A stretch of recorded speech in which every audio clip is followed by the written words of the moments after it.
La difficoltà non è farlo ogni giorno parlando con i giocatori, soprattutto con i più giovani, è soprattutto gestire quando succedono dei momenti dove un giocatore ha un sentimento di ingiustizia sul campo, anche in allenamento, gestire questo momento perché c'è tanta tensione, no? Anche prima di una gara.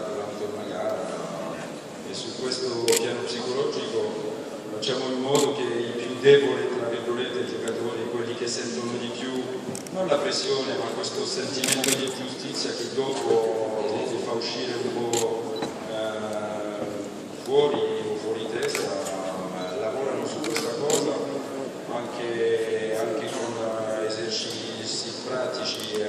Gli arbitri di allenamento sono quasi sempre gli allenatori e allora spingiamo un po' quelli che devono reagire con un po' di lucidità e calma già in allenamento, così il partito va molto meglio. Allora io volevo chiedere un'ultima cosa. Niente di più,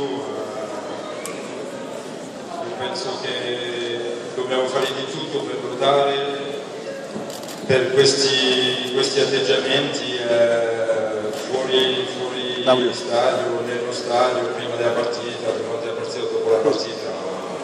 Io mi auguro che nel futuro, facendo delle cose come fate voi oggi, possiamo vedere sì, due tifoserie, andare a vedere una partita anche nella stessa città, con le due squadre della stessa città, e in totale pace, in totale rispetto del calcio. Io penso che una partita di calcio è uno spettacolo e che la gente, i tifosi vengono per divertirsi.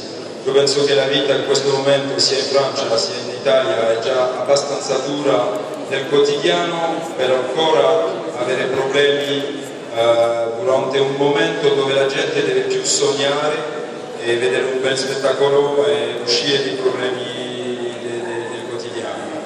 E me lo auguro veramente, sinceramente. Grazie davvero anche per questa ultima riflessione.